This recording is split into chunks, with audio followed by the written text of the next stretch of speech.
Hi ಗೆಳೆಯರೆ, ಎಲ್ಲರಿಗೂ ನಮಸ್ಕಾರ. ಎಲ್ಲರೂ ಹೇಗಿದ್ದೀರಾ? ಚೆನ್ನಾಗಿದ್ದೀರಾ ಗೆಳೆಯರೆ? ನ್ಯಾಯಕ್ಕೆ ಸತ್ಯಕ್ಕೆ ಬೆಲೆ ಇಲ್ಲ, ನ್ಯಾಯ ಸಿಗಲ್ಲ, ಒಳ್ಳೆಯವ್ರಿಗೆ ನ್ಯಾಯ ಸಿಗಲ್ಲ ಅನ್ನೋ ಒಳ್ಳೆ ಉದಾಹರಣೆ ಇದೆ ಗುರು.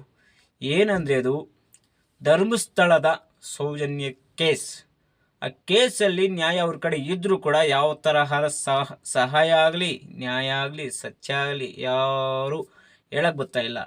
ಏನಂದರೆ ಅದರಲ್ಲಿ ಜಾಸ್ತಿ ರಾಜಕಾರಣಿಗಳು, ಪೊಲೀಸರು ಎಲ್ಲರೂ ಅಷ್ಟೇ ಅನ್ಯಾಯದ ಕಡೆನೇ ಕೈ ಕೊಡ್ತವ್ರು, ಅನ್ಯಾಯದ ಕಡೆನೇ ನಿಂತ್ಕೊಂಡವ್ರು ಹೊತ್ತು ನ್ಯಾಯದ ಕಡೆ ಯಾರು ನಿಂತ್ಕೊಂಡಿಲ್ಲ. ಸತ್ಯ ಯಾರಿಗೆ ಬೇಕು? ದುಡ್ಡು ಬೇಕು, ದುಡ್ಡು ಬೇಕು ಅಷ್ಟೇ. ಈ ಕಾಲದಲ್ಲಿ ದುಡ್ಡಿದ್ರೆ ಏನು ಬೇಕಾದರೂ ಆಳ್ಬೋದು ಅನ್ನೋದಕ್ಕೆ ಇದು ದೊಡ್ಡ ಉದಾಹರಣೆ. ಇದು ಸಮೀರ್ ಅವರು ಇದ್ರ ಬಗ್ಗೆ ಅಚ್ಚುಕಟ್ಟಾಗಿ ನೀಟಾಗಿ ಹೆಂಗೆ ಬೇಕಂಗೆ ನೀಟಾಗಿ ಜನಕ್ಕೆ ಅರ್ಥ ಆಗೋ ಥರ ಪಿನ್ ಪಾಯಿಂಟ್ ಮುಖಾಂತರ ಕಂಪ್ಲೀಟಾಗಿ ವಿವರಣೆ ಮಾಡಿದ್ದಾರೆ. ನಾನು ಡಿಸ್ಕ್ರಿಪ್ಷನಲ್ಲಿ ಅವ್ರ ಲಿಂಕ್ ಅನ್ನೋದು, ವಿಡಿಯೋ ಲಿಂಕ್ ಅನ್ನೋದು ಕೊಡ್ತೀನಿ, ಹೋಗಿ ಬೇಕಾದ್ರೆ ನೋಡಿ ಅವ್ರ ಕತೆ ಏನಾಗಿದೆ ಅಂತ ಹೇಳ್ಬಿಟ್ಟು ನಿಮಗೂ ಅರ್ಥ ಆಗುತ್ತೆ. ಏನೇ ಆದರೂ ಈ ಕಾಲದಲ್ಲಿ ಒಳ್ಳೆತನಿಗೆ ಬೆಲೆ ಇಲ್ಲ ಅನ್ನೋದಕ್ಕೆ ಉದಾಹರಣೆ ಅಂದರೆ ಇದೆ. ಅಚ್ಚುಕಟ್ಟಾಗೈತೆ.